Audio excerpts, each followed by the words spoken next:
Salut à tous, ici Little sur Best-Kicker et je vous rejoins dans ce nouvel épisode de la série Watch and Go pour vous parler du blocking bet. Alors le blocking bet, qu'est-ce que c'est? C'est une mise hors de position qui va être le plus fréquemment employée à la river dans le but d'arrêter l'action adverse. Alors comment il fonctionne? Alors tout d'abord un point important dans le blocking bet, ça va être le sizing.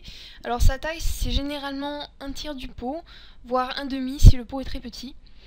Alors le premier intérêt du blocking bet, c'est que vu qu'il est assez faible par rapport à la taille du pot, il est moins cher qu'un value bet que pourrait faire votre adversaire. Et lorsque vous misez hors de position, votre adversaire ne peut vous relancer qu'avec une main qui est vraiment très forte, puisque ça l'engage très cher si jamais il est battu.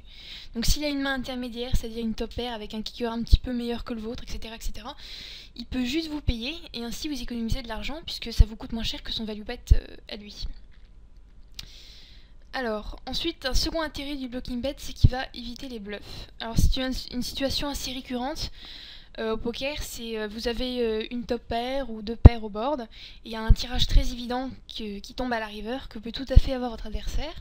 Mais bon, cela dit, il peut toujours être sur une paire inférieure à la vôtre, etc.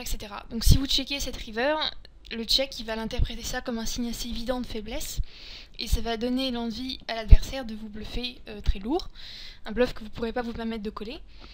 Donc le blocking bet, son intérêt c'est que si vous misez la river, vous allez continuer à vous faire payer par des mains inférieures à la vôtre, et lorsque les tirages, si votre adversaire a effectivement complété un tirage, il va vous relancer, et dans ce cas-là vous aurez un fold qui va être assez facile.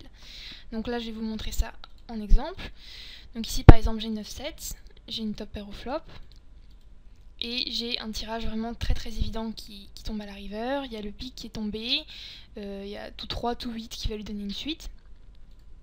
Et ici avec un bet à 60, ça m'évite que par exemple mon adversaire mise 120, parce que s'il mise pot size, miser pot size avec seulement une top pair, ça serait un petit peu compliqué pour moi.